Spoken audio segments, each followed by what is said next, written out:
రాహుల్తో కలిసి ప్రధాని వద్దకు బీసీ రిజర్వేషన్ల పెంపునకు సహకరించాలని మోదీని కోరనున్న సీఎం రేవంత్. మోదీ అపాయింట్మెంట్ కోసం యత్నం. బీసీ బిల్లుల అంశంపై పార్లమెంటులో చర్చ కోసం పట్టుబట్టాలని నిర్ణయం. రిజర్వేషన్ల పెంపుపై ఇండియా కూటమి ఎంపీలకు పవర్ పాయింట్ ప్రజెంటేషన్. ఇందుకోసం 2-3 రోజులు ఢిల్లీలోనే ఉండనున్న ముఖ్యమంత్రి కార్యాచరణపై బట్టి ఉత్తమ్తో భేటీ.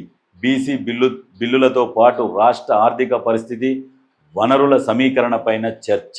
బీసీ రిజర్వేషన్ల గురించి బిల్లు ఆమోదించడం కోసం మోడీని కలుస్తా అంటున్నాడు. అంటే వాస్తవానికి కొన్ని రాష్ట్రాలల్లో కేంద్రంలో బీజేపీ ఉన్నది, రాష్ట్రంలో కాంగ్రెస్ ఉన్నది. మాకు వాళ్ళు బీజేపీ వాళ్ళు మద్దతు పలకరు, ఎట్లా పోయి కలవాలని చెప్పేసి కొంతమంది కలవరు. గతంలో మన ముఖ్యమంత్రి కూడా ఎవరిని కలిసేటోడు కాదు.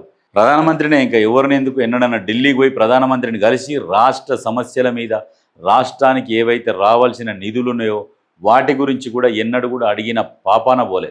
పోనీ ప్రధానమంత్రి రాష్ట్రానికి వస్తే కూడా రాష్ట్రాన్ని కలవడానికి పోలే, వేరే మామూలుగా మంత్రులను పంపించిండు. అంటే ఎంత అహంకారం చూడు. దేశ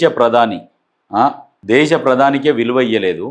ఇప్పుడు చూడు, ప్రజెంటు కాంగ్రెస్ ముఖ్యమంత్రి, అక్కడనేమో బీజేపీ ప్రధాని పోతున్నాడు, కలుస్తున్నాడు. మాకు రావాల్సిన నిధులు రావాలి, ఇక్కడ రాష్ట్రంలో బీసీలకు సంబంధించిన బిల్లు గురించి కూడా పార్లమెంట్లో చర్చించమని ఇండియా కూటమిని కోరుతున్నాడు. అంటే ప్రజల కోసము పాటుపడే వ్యక్తి నిత్యం.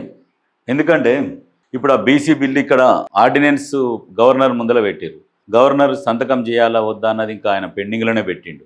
కాబట్టి డైరెక్ట్ ఢిల్లీకి పోయి ఢిల్లీలో పవర్ పాయింట్ ప్రజెంటేషన్ ఇచ్చి ఏంది దాని గురించి పూర్తిగా వివరాలు వాళ్ళకు తెలియజెప్పి బీసీ బిల్లు కోసం ఫైట్ చేస్తున్నాడు. అంటే గతంలో గత ముఖ్యమంత్రి కూడా బీసీలకు 32%, 33% ఉన్న రిజర్వేషన్ని 21%కి కుదించి మళ్ళీ వాళ్ళు బీసీల గురించి మాట్లాడతారు. నిజంగా ఇప్పుడు అప్పులు ఉన్నాయి కాబట్టి కొన్ని పథకాలకు ఇబ్బంది కలుగుతుంది. ఆదాయం కూడా సమకూర్చుకోలేక కొన్ని పథకాలకు కొంత ఎక్కడెక్కడో ఇబ్బంది కలుగుతున్నది.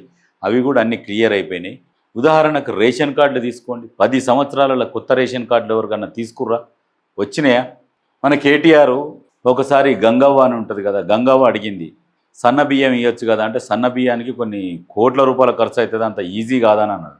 కేటీఆర్ అంత ఈజీ కాదు అని అన్నాడు. కానీ ఇప్పుడున్న రేవంత్ రెడ్డి ఏం చేసిండు? ఎంత అసాధ్యమైన దాన్ని కూడా సుసాధ్యం చేసి తెలంగాణ ప్రజలకు సన్నబియ్యం ఇచ్చుడు ఏర్పాటు చేసిండు. అంటే ఆలోచించండి, అప్పులో ఉన్న రాష్ట్రాన్ని కూడా ఈ రకంగా పరిపాలిస్తున్నాడంటే చాలా గ్రేటు. గతంలో మంత్రి పదవి చేయలేదు, ఆయనకు అనుభవం లేదంటారు. ఏ అనుభవం లేకున్నా కానీ అనుభవజ్ఞుల కంటే కూడా ఎక్కువ అనుభవం ఉన్నట్టుగా పరిపాలిస్తున్నాడు. సన్నబియ్యం ఇచ్చడం అంటే మామూలు విషయం కాదు కదా. అంటే ఎప్పుడెప్పుడు ఏది ఏ టైంకి ఏది ఇవ్వాలనేది అన్నీ సమకూర్చుకుంటూ వస్తున్నాడు. ప్రతి దానికోసము, ప్రతి ఒక్క వర్గం కోసం పోరాటం చేస్తుండే. ఎస్సీ వర్గీకరణ కోసం కావచ్చు, బీసీల కోసం కావచ్చు, ఓసీల కోసం కావచ్చు, నిరుపేదలు ఎవరైతే ఉన్నారో వాళ్ళందరి కోసం కష్టపడుతున్నాడు.